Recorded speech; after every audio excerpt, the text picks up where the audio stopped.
You know, an interesting thing happens anytime it's revealed that a player is on the market or is available for a trade. Take this example, right here. Elliot Friedman tweets out, there is word today that the Nashville Predators have given Tyson Barrie permission to talk to other teams.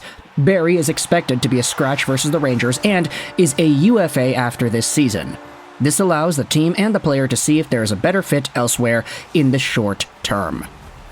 By all accounts, this essentially means that there has been some sort of a desire to leave. Let's just say a trade request. Maybe not as formal as that, but it's kind of in the same vein. It's the cousin, second removed. Is that how it works? No. Third cousin once removed, whatever it is, between a trade request and what's going on here. Tyson Barrie is a Nashville Predators defenseman who is now officially on the market. And the interesting thing about this situation is I'm seeing so many fans of teams that had Barrie before, like Colorado Avalanche fans, like Oilers fans, like Maple Leafs fans, who are all coming in here and saying similar things. Hey, we should get him back. The first reply asks the question, hey, is Tyson Barrie going back to Toronto? There are replies saying, hey, he's a replacement for Dougie Hamilton, who had just gotten injured in New Jersey. Edmonton, bring him back to Edmonton. The Oilers need a guy like him on the blue line. There are Oilers fans who think they should have kept Barrie over Bouchard. And then there are some other things. Hey, Vancouver Canucks. So Tyson Barrie is the one exception to all of the normal trends of players who enter the market, who actually seems to be quite valued by teams that he has played for before. Or not the teams themselves, but like the fans of those teams. Normally when you see guys get tossed out onto the market, you see other teams' fans saying, hey, this is what he was like when he played with us. He was alright, but we don't need him back. Tyson Barrie is the rare exception where I'm seeing so many fans, especially on the subreddit, like this was posted onto Our Hockey, and most of the comments in this thread are all Colorado Avalanche fans saying, hey, we should bring him back. Bring him back to Colorado. Let's win him a cup with the Avs. Like, unfinished business here, right?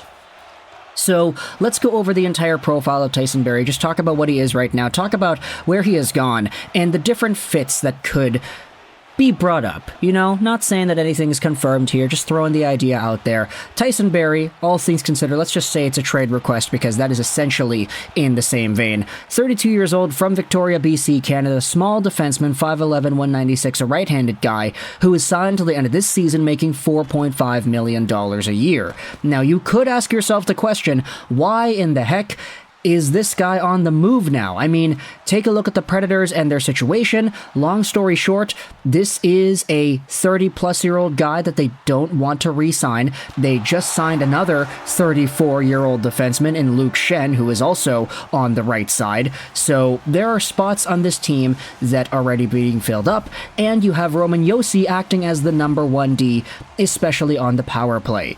This limits the effectiveness that Tyson Barrie has in the lineup, considering that he has primarily been an offensive defenseman ever since he was taken in the 2009 draft by the Colorado Avalanche.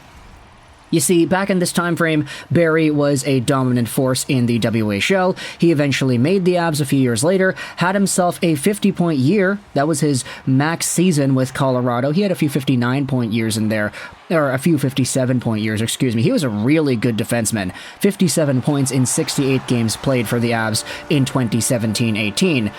You gotta remember that this was the season wherein the Colorado Avalanche drafted Cale Makar, and so by the time Makar made his way onto the team, it made a player like Tyson Barrie, who also was a right-handed power play defenseman quarterback, expendable. And there was a little bit of a joke going around where Tyson Barrie recognized when Cale Makar made his debut with the Predators, or excuse me, not the Predators, with the Avalanche. Once Cale Makar was on that team, Barrie knew his time was up. Because the one thing that Barrie did, the one thing that made him so valuable, because he wasn't really the best defender, he was so good at offense, and he was a top quarterback. Once Cale Makar made his debut on the team, Barrie knew that his role was all of a sudden in jeopardy, and he got sent over to Toronto the season after. Now, an interesting thing happened with Barrie by the time he made his way over to Edmonton. He had 48 points in 56 games played in the North Division year. The interesting thing about this was that Barrie was the top defenseman in points that season. It was a shortened 56-game campaign, but even though Barrie was the number one point getter amongst all D, he didn't get any Norris votes, which was attributed to his defensive play and the overall style that he possesses. It's a great offensive style. We know he can produce numbers. We know he can make great passes, but as a defender, he really wasn't great, which is why he didn't get any Norris consideration at all, despite leading the league in defenseman points. I think it was the first time in NHL history that had ever happened. Normally, you see the top point guy amongst D-men getting at least some Norris love, but that didn't happen to Barrie. Give it a few more seasons with Edmonton, multiple 40-point years, and eventually he gets traded over to Nashville for Mattias Ekholm, who has been a pretty good addition to the Oilers' blue line. And Barrie, whilst with the Predators, has 12 points in 24 games played. Now, this season, he's got 9 points in 22 games, which is on pace for around 34 points.